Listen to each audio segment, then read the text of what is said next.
नमस्कार. श्री पंत महाराजांचं चरित्र भाग 23. एकदा बाळप्पांनी दत्तूला आग्रहपूर्वक असं सांगितलं की तुला अवधूत मार्ग पुढं चालवला पाहिजे. तोपर्यंत ते मधून मधून तशा प्रकारचे उद्गार काढत, तरी त्या संबंधी तो फारसा विचार करत नसे. पण या प्रसंगी मात्र जेव्हा त्यांनी त्याला अवधूत मार्ग पुढं चालवण्याची स्पष्ट आज्ञाच केली, तेव्हा आपलं हृदगत व्यक्त करणं त्याला भाग झालं. आणि ही गोष्ट आपल्याच्यानं होणार नाही, ती मला नको, असं त्यानं सांगितलं.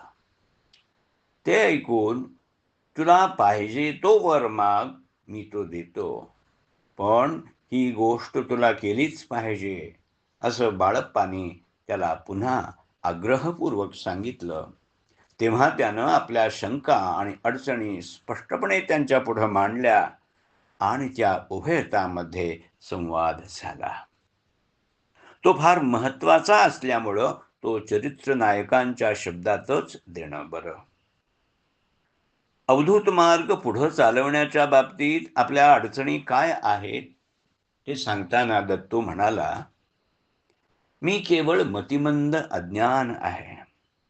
मला तुझं गुह्यज्ञान सांग. ते गुह्यज्ञान कोणतं म्हणशील तर तुझं सूक्ष्म निर्गुण स्वरूप हे प्रत्यक्ष दिसणारं सावळं स्वरूप ही अभेद आहेत, असं जे ज्ञान तुझ्या पोटी आहे ते मला सांग. तूच पाहिजे तो वर माग, असं अभयवचन दिलंस म्हणून या अज्ञबालकानं ही सलगी आरंभिली. सर्व देवाधिदेवा, आपलं वचन तू खरं केलं पाहिजे. तू म्हणशील की लोकानुग्रहाचं कार्य सांगितलं, त्यास भिवून मी तुला हे गुह्यज्ञान विचारतो आहे.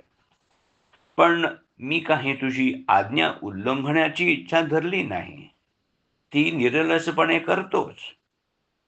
तुझ्या अकलंक मार्गास कलंक न लागेल अशा रीतीनं निर्विघ्नपणे क्रम चालावा, हाच हेतू आहे. तू विचारशील की गुह्यज्ञान म्हणजे निर्विकल्प समाधीचं मर्म. विदेह स्थितीची इच्छा का करतोस? तर हे सद्गुरू, स्वरूप ज्ञान पूर्ण पाहून तुझा पंथक्रम चालवीन. जर सत्य ज्ञानोदय न होईल तर मानाभिमान मला बाधतील. तू जवळ असता त्याची बाधा होणार नाही, हे खरं. पण तुझ्या पश्चात अवधूत पंथ चालवताना तुझं विस्मरण होईल आणि मी मानाभिमानाचे जाळ्यात सापडेन. विस्मरण का होईल म्हणशील तर तुझी माया अतर्क्य आहे. ती हर एक प्रसंगी तुझी आठवण नुरवून देहाभिमान वाढवेल.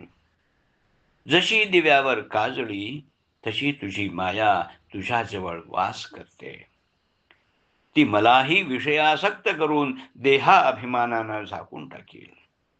म्हणून मायेचं निरसन होईल असा विचार मला सांग. अनुग्रह कार्य चालू असता कर्माकर्मी तुझं स्मरण असावं. अभिमान मुळीच बाधू नये. इतका का उतावीळ म्हणशील तर माझ्या शरीरी अहंभाव असताच माझा अंगीकार करून परमप्रीतीनं तू मला या स्थितीला आणलंस. स्वतंत्रपणे मार्ग चालवताना मी इतक्यास अनुग्रहिले, इतके अनुभव मार्गास तयार झाले, माझ्या प्रसादानं बहुतेक कृतकृत्य झाले, असा अभिमान माझ्या अंगी वाढेल. श्रेष्ठांपासून सन्मानच लहानांना हृदयाभिमान बीज असतो, म्हणून माझं हृदय भयानक कापतं. तर दयाळा, निर्भिमान स्थिती येईल असं तुझं ज्ञान मला बोध.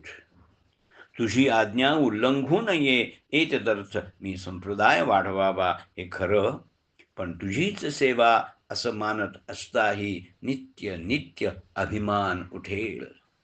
अभिमान उठण्याचं कारण अनुग्रहार्थ अधम, उत्तम, नीच, विषयी, क्रोधी इत्यादी अनेक प्रकारचे लोक शरण येतील, तेव्हा तुझ्यासम मीही ज्ञानदाता असा अभिमान अवश्य येईल. उपदेशक्रम सुरू करताच अभिमानाचा जन्म होईल असं मला वाटतं. तर तो अभिमान न येईल असं ज्ञान सांगून तुझं वचन सत्य कर.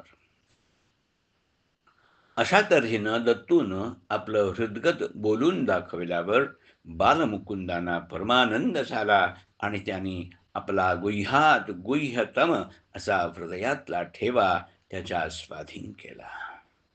तो कशा रीतीनं आणि कोणत्या भूमिकेवरून केला हे चरित्र नायकांनी एके ठिकाणी सांगितलं आहे.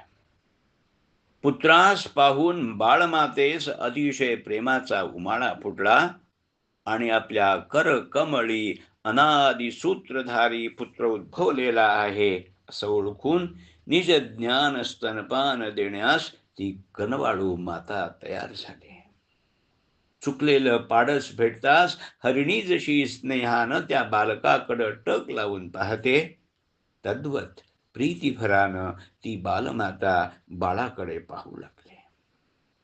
चमत्कार पहा की सद्गुरूच शिष्यास फुलला आणि अवधूत पंथाची मर्म सांगण्यास तयार झाला. जेणेकरून शिष्याचा जीवभाव चमत्कारला आणि तो अंतःकरण देहा वेगळं करून आणि श्रवणी एकाग्रता स्थापून पुढील निरूपण ऐकण्यास तटस्थ बसला.